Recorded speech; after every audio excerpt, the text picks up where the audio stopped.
NASA just sent humans back to the moon for the first time in over 50 years, and almost immediately, people started pointing out inconsistencies.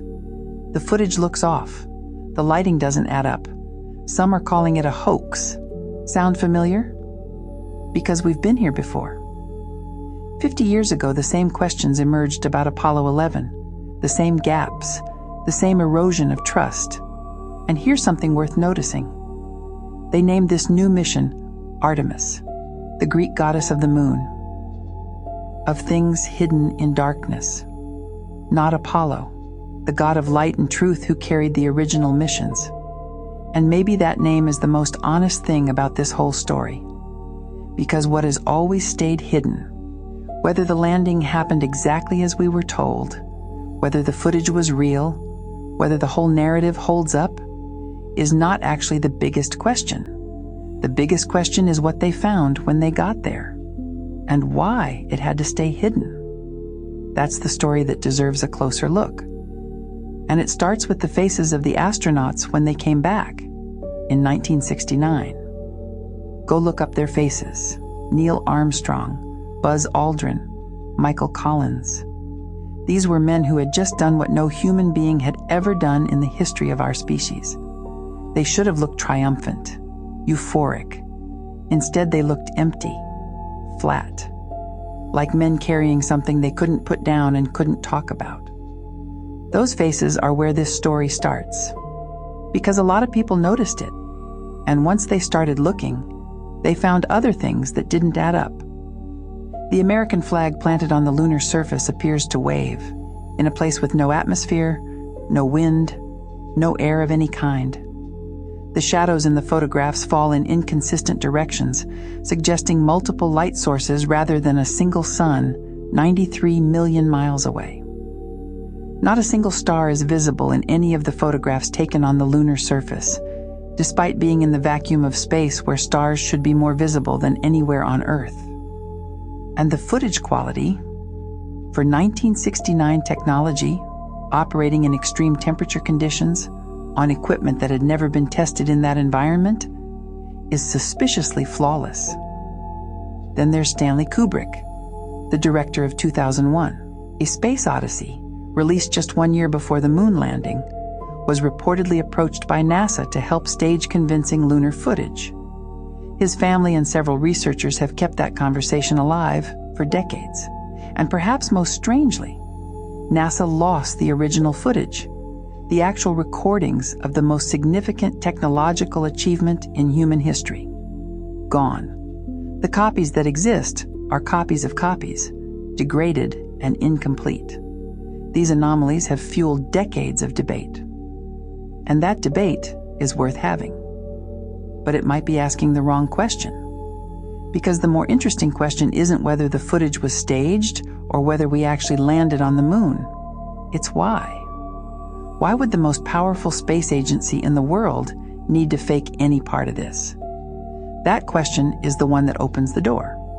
Because if something had to stay hidden, if the story had to be controlled, then what exactly were they hiding? And why, after 6 missions between 1969 and 1972, did humanity simply stop going for over 50 years? Look at what the astronauts said after they came back. Neil Armstrong, the most famous astronaut in history, became a complete recluse. He refused interviews for decades, but at a public event years later, surrounded by academics and a sitting president, he said cryptically that humanity must first learn how to remove the protective layer of truth. A strange thing for a man who supposedly just went for a walk on the moon. During the Apollo 10 mission, a dress rehearsal for the landing, the crew entered the far side of the moon and lost radio contact with Earth. For almost an hour, they heard something coming through their headsets. Strange music-like sounds that one astronaut described as outer space-type music. They debated whether to even report it to NASA. Those recordings were classified until 2008. Buzz Aldrin confirmed publicly that during the Apollo 11 mission, he observed an unidentified object traveling alongside their spacecraft. NASA's explanation, reflected panels from the rocket. Aldrin was less certain, and Scott Carpenter, one of the original Mercury astronauts, stated plainly, "At no time when the astronauts were in space were they alone. There was constant surveillance by UFOs." So what did they find? When we tune into the field and ask what was actually encountered on and around the moon, what comes through is this.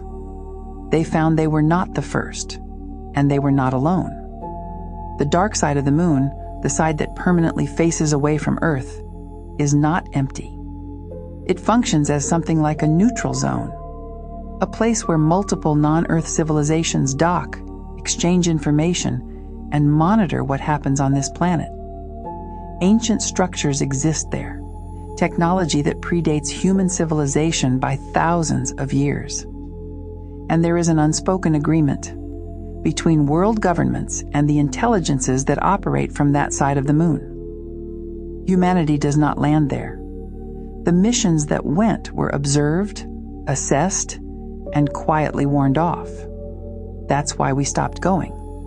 Not because we couldn't, because we were told, in whatever way that communication happens between species of vastly different frequencies, that that territory was not ours to claim. The orbs and plasma lights increasingly being filmed in Earth's skies, many of them originate from or pass through that region. The activity is increasing because the frequency on Earth is rising. Think about it. We landed on the moon 6 times between 1969 and 1972. And then nothing, for over 50 years. Not because we lost the technology. In the decades that followed, we developed far more advanced capabilities. We focused on Mars, a planet exponentially harder to reach than the moon. But the moon, the closest body to Earth, the one we already knew how to get to, we just stopped. And now in 2026, exactly when disclosure conversations are louder than they've ever been, when governments are acknowledging UAPs, when collective awareness of other intelligences is reaching a tipping point, now we're going back. That timing is worth paying attention to. What comes through when we tune into the field is that the agreement that kept humanity away from certain parts of the moon is shifting as our collective frequency rises. And now we're going back under the name Artemis, goddess of what stays hidden in the dark. That side of the moon was claimed a long time ago, just not by us.